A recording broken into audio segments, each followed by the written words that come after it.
Orang datang ke rumah saya, Om Rocky saya mau belajar, duduk di situ loh, gua kalau mau belajar tuh. Kasih saya kritik Om Rocky, dengar saya kritik. Siapa yang saya kritik? Bobi Nasution saya kritik. Sebagai apa Om? Sebagai gubernur. Anda belum saya kritik karena belum jadi wali kota, belum jadi wakil presiden. Pada waktu itu dia adalah wali kota. Saya kritik yuk. Dia ngaku bahwa setiap Sabtu berbagai macam menteri datang ke dia kasih duit supaya soal saya bilang, you koruptor tuh. Saya kasih kritik, dia nggak marah. Karena saya terangkan saya kritik kamu karena saya tanya, you datang sebagai apa? Sebagai wali kota? Ya mendua Om. Saya juga datang karena saya bosan ikut kuliah-kuliah di sekolah PDIP. Dia bilang begitu. Tadi sebelum Tunggu, gua mau terangin semua hal. setiap minggu menteri datang maksudnya apa itu? Ya udah, you nggak usah tanya itu. Setelah berjibaku, berdebat, mengeluarkan pemikiran sampai kita pada sesi terakhir rakyat bersuara. Saya berikan kesempatan pada Bung Ciko Hakim, politisi PDI Perjuangan. Silakan Bung Ciko. Jadi pada prinsipnya begini, silakan. kalau kita melihat dari drama-drama pencalonan ya, dari sebelum pencalonan, dari mulai pencermatan calon-calon, dari mulai sebelum putusan MK yang ada, ini semua semakin menarik, semakin pilkada ini dibandingkan pilkada-pilkada sebelumnya. Kita jujur aja, bahwa ada cawe-cawe kekuasaan, kita harus akui tidak bisa dibuktikan secara hukum, ya kan, pasti, karena memang yang cawe-cawe ini melakukan operasinya secara intelijen, ya kan. Ini artinya kan memang semua sudah tertata begitu rapi, kita harus akui. Dan ini semua bisa kita buktikan, kita lihat apa yang disampaikan oleh para hakim konstitusi, Mahkamah Konstitusi terkait dengan penyelenggaraan pemilu presiden maupun pemilu legislatif. Nah ini nggak terbantahkan lah. Tetapi apakah secara bukti detail satu persatu siapa ditelepon siapa pada jam berapa tadi misalnya seperti itu. Ini kan sulit untuk dibuktikan. Tetapi ini terasa. Hal-hal seperti ini tuh bisa dirasakan. Kalau tidak bisa dirasakan, mahasiswa nggak mungkin begitu meluap kemarahannya ketika turun ke jalan. Ini satu ya. Jadi tapi pada prinsipnya gini, ini semua sudah berlalu. Sekarang pencalonan ini sudah fix, hampir fix ya. Bahwa ada 1-2 yang kemudian ditangkap setelah pencalonan, ya kan, baru terjadi hari ini kalau Batubara misalnya. tadi pagi misalnya, itu akan terjadi mungkin 1, 2, 3 kali lagi. Tapi ada 545 pilkada. Maksudnya gimana? Ada beberapa kali lagi yang bisa terjadi? Ya, bisa Anda meyakini terjadi. itu? Bisa saja terjadi. Saya nggak meyakini. Ini kita nggak bisa bicara soal yakin apa enggak. Memperkirakan. Tapi kecurigaan itu ada dasarnya, Aiman. Itu yang saya ingin sampaikan. Dan itu Anda mau menilai bahwa itu sulit untuk tidak mengatakan terkait dengan kekuasaan. Apakah itu langsung perintah dari Presiden Joko Widodo? Belum tentu. Ini Bupati Batubara ya? Bisa jadi adalah bagian-bagian, tunggu dulu, bagian-bagian dari aparat di sekelilingnya yang ingin menjilat, yang ingin terasa lebih hebat daripada pendukung yang lain. Ini bisa terjadi. Noel ngangguk-ngangguk di sini. Jelas ya kan, itu bisa terjadi, betul nggak Noel? Bahwa presiden dikelilingi orang-orang yang inkompeten, yang kadang-kadang menjerumuskan yang bersangkutan, seperti Hasan Nasbi yang suka bikin presiden wawancara pura-pura, ya kan? Itu salah satunya. Bahlil yang mengatakan panjang lebar soal Raja Jawa, setuju, ya kan? Nah artinya memang kadang-kadang bukan langsung dari presiden itu sendiri, tapi orang-orang sekelilingnya yang menjerumuskan dia dengan cara-cara seperti itu, cara-cara melakukan operasi-operasi. Tapi bisa juga presiden ada perintah juga dikit. Kalau itu tidak sepakat. Tapi jadi prinsipnya gini, ini semua tidak bisa dibuktikan ya A dengan A dan lain-lain secara detail. Tapi pada prinsipnya kita semua merasakan itu. Nah, kita berharap di kepemimpinan yang tinggal sebentar lagi ada harapan baru setelah presiden yang baru akan dilantik. Tetapi ada pilkada yang kadang kita songsong dan mudah-mudahan pilihan dan yang diusung oleh PDI Perjuangan didukung oleh kalian semua. Setuju? Tepuk tangan semuanya.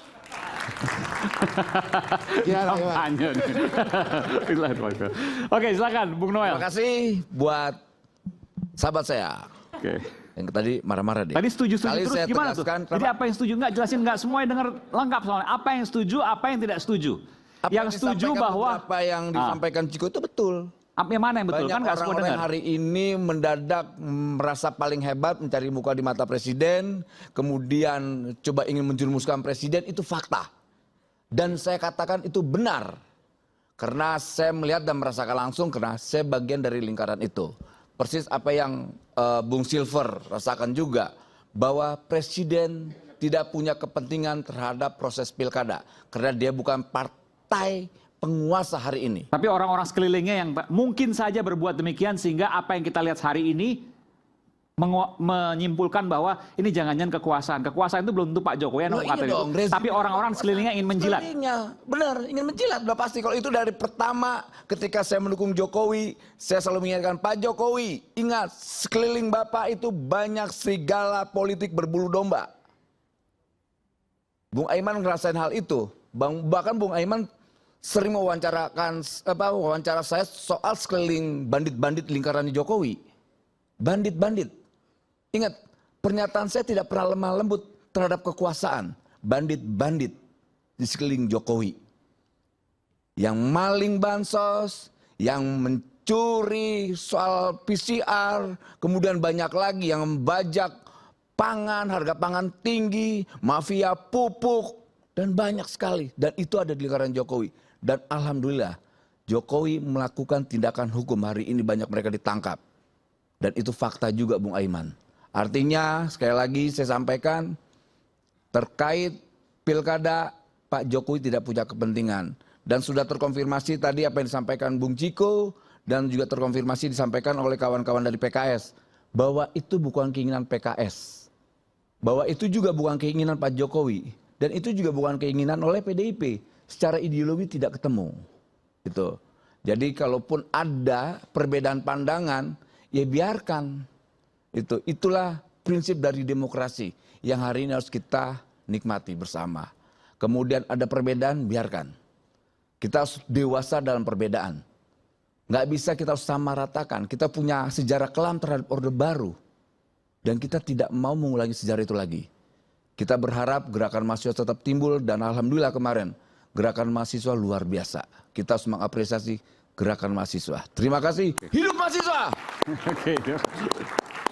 Boleh. Terima kasih. Silakan. Bung Gis, silakan.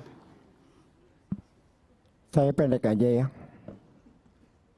Ada sebuah syair dari Nizar Kabani, bunyinya begini. Ada beberapa nama yang kami ingat, tapi kami tak tersenyum lagi ketika nama-nama itu disebutkan. Dan saya tidak tersenyum lagi dengan nama-nama itu. Terima kasih. Assalamualaikum warahmatullahi wabarakatuh. Keberatan menjelaskan sedikit kepada pemirsa maksudnya nama apa itu? Kenapa? Maksudnya nama apa? Nah, nama orang yang kita tahu dan saya tidak tersenyum lagi dengan nama-nama itu. Siapa bila kan disebutkan. banyak nama. Ya, itu cukuplah buat saya. Tapi Oke, baik. paling tidak saya menyetir itu. Dan hari ini gelapnya demokrasi di Indonesia menjadi bukan lagi gelap ya. Ini harus ada perlawanan yang sangat luar biasa. Karena mungkin ya MK ke depan harus nanti Rocky yang ceritakan tentang itu. Selain 3 nama pilihan itu harus ada kotak kosong pilihan masyarakat agar yang memilih tidak semua juga ada salurannya. Karena kalau tidak ada saluran itu seperti ini terjadi. Ini untuk Cagup DKI ya, kan ada 3 pasangan. Iya. Harusnya ada 4, satu lagi kotak kosong gitu. Iya, kotak kosong yang tidak untuk semua gitu loh. Agar aspirasi warga yang dibegal itu bisa disalurkan di sana. Oke. Saya kira ke depan MK perlu melakukan itu. Tapi judicial review-nya saya nggak paham. Oke, baik. Bung Silverto, silakan. Ya, terima kasih. Satu hal yang saya ingin kemukakan di sini bahwa pembegalan atau sabotase yang dilakukan pemerintah kepada calon-calon yang ada mulai dari capres kemarin, sekarang pilkada, ya kan, ini tidak ada buktinya sama sekali. Intervensi ini atau tindak pidana bahkan abuse of power itu nggak ada. Jadi kembali lagi kita sebagai anak-anak bangsa, marilah kita memberikan edukasi yang baik untuk rakyat kita. Jangan kita opinikan isu-isu kebohongan, menjelekkan, merendahkan orang lain yang tidak sesuai dengan nilai Pancasila dan juga nilai budaya bangsa kita. Sepintar apapun kita, sehebat apapun kita, tapi etika, adab, dan moral itu yang lebih utama. Dan kedepannya, mari kita songsong pilkada ini dengan gagasan, dengan program, dengan visi misi agar benar-benar rakyat kita mendapat pemimpin yang baik, yang punya hati buat rakyat dan ingin memajukan bangsa dan negara kita. Itu saja, terima kasih. Oke, baik. Muhammad Bari silakan. Ya, kalau kami ya, ini kan kita memang tantangan demokrasi ini luar biasa. Makanya di PKS pun kita pernah membahas ya bagaimana sebetulnya secara strategis ini akarnya lah permasalahan yang penting juga kita dijawab oleh para pimpinan kita nanti. Selama 5 tahun ini kita muter terus nih. Jadi kenapa artinya demokrasi kita dianggap involutif? Pertama karena hampir setiap proses pemilu kita hanya muter-muter di aspek demokrasi prosedural, berdebat tentang perubahan-perubahan mekanisme dalam pemilu, pilkada, sampai mau pemilu, mau pilpres saja muncul keputusan MK, mau pilkada muncul keputusan MK, lalu setiap proses 5 tahun diubah lagi rancangan undang-undang ini, dibahas lagi gimana thresholdnya dan sebagainya. Ini sebetulnya kalau secara strategis, baik pimpinan-pimpinan kita di Indonesia ini penting juga untuk meninjau bagaimana demokrasi kita baiknya juga jangan terjebak dengan perputaran involutif demokrasi prosedural, tapi masuk ke aspek substantif. Tawaran PKS di mana? Ya itu tadi masuk ke aspek substantif gitu, karena nanti kita bisa lebih fokus tentang apa yang ingin kita perjuangkan bagi masyarakat.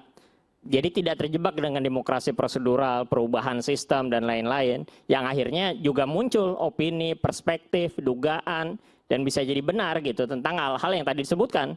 Ada sandra, ada kasus kecurigaan dan sebagainya. Ya. Makanya seharusnya itu diselesaikan dulu nih kalau kita mau berpikir sebagai seorang negarawan gitu. Dan ini menurut saya perlu juga didorong ke depan. Nah yang kedua tentu aspek politik praktis, ya tentu praktek yang banyak aspek-aspek yang di dalamnya itu ada negosiasi, mencari strategi-strategi yang ada. Dan kita di PKS yang tentu, ini lepas dari soal Anies nih ya. Ini kan kita berdebat panjang karena seolah nih Indonesia pembahasannya hanya Anies saja nih.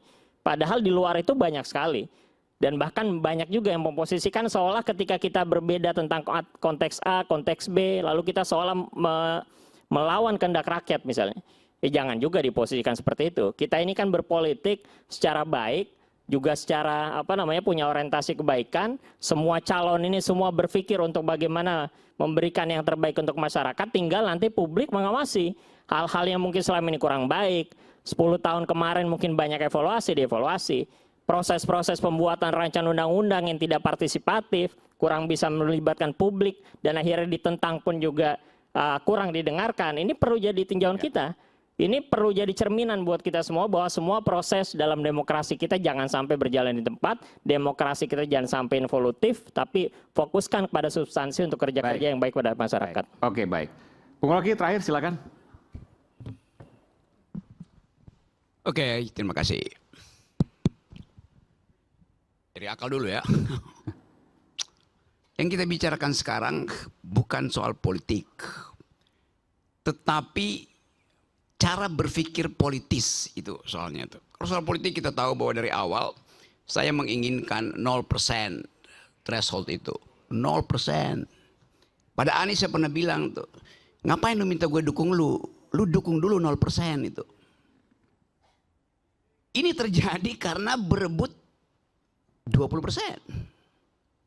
Debat itu terjadi karena berebut celah yang kecil itu 20%. Maka terjadi persekongkolan kebusukan bahkan itu. Saya pernah kritik, apa mungkin PKS koalisi dengan PDIP? Jelas ijtihadnya berbeda tuh. Kalau di pilkada ada nih sekarang nih, ada beberapa juga. Iya. Sebelum-sebelumnya ada juga. Betul, deskripsinya ada tapi normativitinya mestinya nggak ada itu. Kan kacau itu. Ya sekarang itu soal normativity itu. Saya bukan politisi. Saya dosen dan pendaki gunung. Saya terlibat dalam politik karena saya pikir politik itu mesti diasuh dengan force of better argument. Force of the better argument. Siapa punya argumen terbaik, dia boleh ajukan itu sebagai dalil tuh. Nggak boleh ada sentimen di situ kan. Karena itu saya memilih untuk menghina Presiden Jokowi. Bukan Jokowi sebagai persona. Yang saya hina jabatan dia tuh. Yang saya kritik jabatan dia.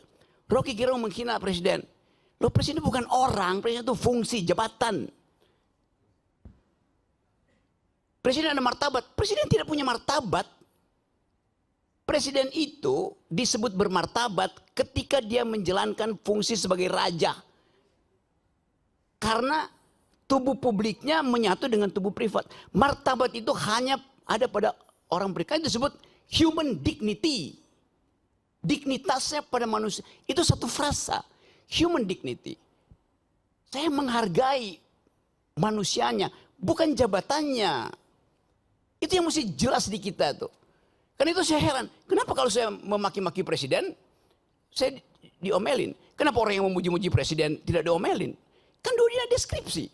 Memuji dan memaki itu dua-duanya kualitas yang sama derajatnya. Pujian jadi pujian karena ada yang memaki. Makian jadi makian karena ada yang memuji itu. Bifurkasi itu yang mau saya terangkan. Saya terangkan sebagai dosen ya. Poin itu tuh. Jadi kalau saya kasih kritik betul-betul metodologis. Apakah saya benci pada Presiden Jokowi? Enggak. Kaisang menikah. Saya diundang oleh keluarga Jokowi. Di mana? Anies telepon dari Jogja. Rok, lu di mana, Rok? Kenapa? Gue ini udah 3 jam nggak bisa ketemuin Jokowi itu. Karena mesti ngantri. Gue bilang gue diundang malam hari ya. Bisa langsung masuk tuh. Nggak ada problem. Gibran datang ke rumah saya, Om Rocky saya mau belajar, duduk di situ lu kalau mau belajar tuh. Kasih saya kritik Om Rocky, denger saya kritik. Siapa yang saya kritik? Bobi Nasution saya kritik. Sebagai apa Om? Sebagai gubernur. Anda belum saya kritik karena belum jadi wali kota, belum jadi wakil presiden. Pada waktu itu dia adalah wali kota. Saya kritik, yuk. Dia ngaku bahwa setiap Sabtu berbagai macam menteri datang ke dia kasih duit supaya soal saya bilang, yuk koruptor tuh. Saya kasih kritik, dia nggak marah. Karena saya terangkan saya kritik kamu karena saya tanya, you datang sebagai apa? Sebagai wali kota? Ya mendua Om, saya juga datang karena saya bosan ikut kuliah-kuliah di sekolah PDIP. Dia bilang begitu. Tadi sebelum Tunggu, gua mau terangin semua hal. setiap minggu menteri datang maksudnya apa itu? Ya udah, you nggak usah tanya itu. Jadi saya mau terangkan itu dalam posisi saya sebagai kritikus. Saya mau jadi kritikus. Orang yang jadi pejabat nggak mau, saya mau jadi kritikus saja. Kenapa saya nggak boleh jadi kritikus itu kan? Jadi saya mau jujur katakan itu. Jadi tidak semua yang kotor itu tidak berguna. Saya kasih ilustrasi. Satu waktu saya naik ke Himalaya, Gunung Himalaya. Di ketinggian kira-kira 5.000 meter, 5.500. Saya kehilangan orientasi. Suhu udah turun minus 20. Pos terakhir itu saya tinggalkan 3 jam. Nggak dapat lagi tea house untuk nginep tuh. Bayangin, minus 20, angin 90. Kalau buka handskun itu, apa namanya, kaos tangan itu ceret, kayak jarum masuknya di situ. Luka itu, oleh butir es itu. Lalu kita cari akal bagaimana caranya. Tidak ada tempat menginap di situ. Dapat kandang yak. Yak itu adalah binatang endemi Himalaya, itu kayak banteng kecil gitu. Kalau banteng gede adanya di di tempat Bu Mega. Ini banteng kecil, rambutnya panjang. Kita kumpulin kotorannya, tai yak itu. Saya tidur di situ tuh. Kotoran itu berguna untuk menyelamatkan saya tuh. Tidak semua yang najis itu tidak berguna. Apalagi dalam politik gitu kan. Yang sepenuhnya adalah najis itu kan. Jadi saya mau terangkan itu dalam upaya untuk membekali negeri ini dengan pengetahuan. Rocky Gerung nggak berguna buat bangsa. 2 minggu lalu saya pulang dari Paris bawa medali emas buat Indonesia tuh.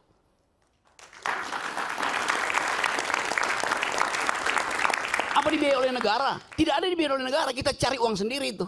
Yang dibiayai negara itu justru diambil oleh menteri-menteri yang datang di situ dengan tagline Olimpik, padahal saya tahu dia nggak punya cabang olahraga. Lalu saya puji Jokowi dari situ. Terima kasih Pak Jokowi karena memungkinkan saya membawa pulang medali emas tuh. Saya dibully di sini. Ngapain lu puji-puji Jokowi, Rok? Gue bilang, sorry ya. Dia presiden saya ketika saya ada di luar negeri yang menang Indonesia. Saya ikut upacara bendera. Kenapa saya nggak mau bilang terima kasih pada Jokowi? Kan itu yang kita sebut value, kejujuran dalam berpolitik gitu kan. Saya nggak punya nggak punya masalah lain dengan pemerintah. Saya punya masalah dengan kebijakan yang mereka buat. Yang sebut kebijakannya itu dungu. Buktikannya sebaliknya kan. Bahkan saya bilang pada waktu itu, Jokowi sebagai presiden adalah bajingan tolol. Satu, PDIP marahin saya, dilaporin ke polisi. Saya kasih kuliah di Jogja, saya dilemparin botol di kepala saya tuh. Saya bilang, kenapa kalian marah? Saya cuma terangkan itu supaya kalian tahu bahwa yang saya kritik kebijakannya presiden, bukan Jokowinya ansih. As a person, nggak ada urusan saya dengan. Saya berbaik-baik dengan Pak Jokowi sebagai manusia, dengan Pak Prabowo, dengan Pak SBY segala macam tuh. Zaman SBY saya paling keras kritik beliau tuh. Sekarang tiap minggu saya diskusi tentang politik global dengan SBY, nggak ada soal. Jadi saya mau pisahkan antara mental seorang yang mampu untuk memisahkan pengetahuan dia tentang kebijakan dan penghormatan dia pada persona. Itu dasarnya tuh. Jadi sekali lagi, saya tetap akan kasih kritik. Apapun itu hak saya. Dan tidak mungkin saya dipidana kalau saya caci maki Jokowi atau saya muji Jokowi. Pasal itu nggak ada lagi. Tidak ada pasal penghinaan presiden. Udah hilang. Siapa yang hilangin? Saya berjuang dari zaman 98 di LBH untuk hilangkan pasal itu. Jadi kalau tanya kenapa Anda caci maki? Pasal itu nggak ada. Kenapa saya yang kita di YLBH Buyung Nasution. Saya penasihat ahli Buyung Nasution dalam soal-soal untuk membereskan demokrasi kita. Jadi dari 98 saya tahu akal pikiran tentang perubahan konstitusi itu. Anda caci maki aja, nggak akan Anda dipidana tuh. Karena rakyat Indonesia melalui ketetapan MPR mengerti bahwa presiden itu bukan orang, dia fungsi, dia jabatan publik. Tidak boleh dilekatkan pada dia prinsip-prinsip pada hukum pidana, nggak bisa. Yang tidak boleh kita caci maki adalah manusia di dalam keadaan pertemanan atau Anda kenal. Orang yang nggak kenal Anda caci maki, dia nggak bakal tersinggung. Demikian juga dalam perdebatan. Debat itu adalah kemampuan untuk mengolah argumentasi itu. Itu aja. Sebagai dosen, saya mengajar dari S1 sampai S3. Ayo bayangin coba. Dengan metodologi yang sama itu. Cara berpikir. Jadi bagi saya nggak ada soal itu. Saya akan terus kasih kritik. Saya akan terus kasih argumen. Tapi saya mencintai bangsa ini. Negeri ini saya cintai itu. Yang saya nggak cintai adalah politisi busuk. Yang saya cintai adalah pejabat busuk. Presiden busuk, menteri busuk. Ngapain cintain mereka? Mereka umurnya 5 tahun. Bangsa ini umurnya sepanjang hidup. Itu poinnya. Jadi politik bukan the art of the possible. Kemungkinan bukan. Politik adalah the art of attacking the impossible. Yang impossible itu justru kita lenyapkan. Nah balik pada tema hari ini. Kita bicarakan sesuatu yang sebetulnya barang bekas semua nih. Yang kita tahu ini terjadi karena perebutan threshold. Mulailah dengan mengucapkan thresholdnya dibikin 0. Itu harusnya tuh. Supaya ada kesetaraan orang berargumen tuh. Supaya dia argumennya bagus. Bukan karena masa pendukungnya bagus. Karena itu saya terus mengatakan bahwa untuk menjadi calon presiden, calon wakil presiden, calon gubernur, calon bupati, calon apa aja. Pakai prinsip pertama bukan elektabilitas, tapi etikabilitas itu. Ini calon pejabat ini pernah berbohong nggak? Pernah nyolong nggak? Kalau dia lolos etikabilitas, saya uji yang kedua, intelektualitas. Karena dia mesti berdebat dengan pemimpin dunia. Itu pentingnya latihan perdebatan.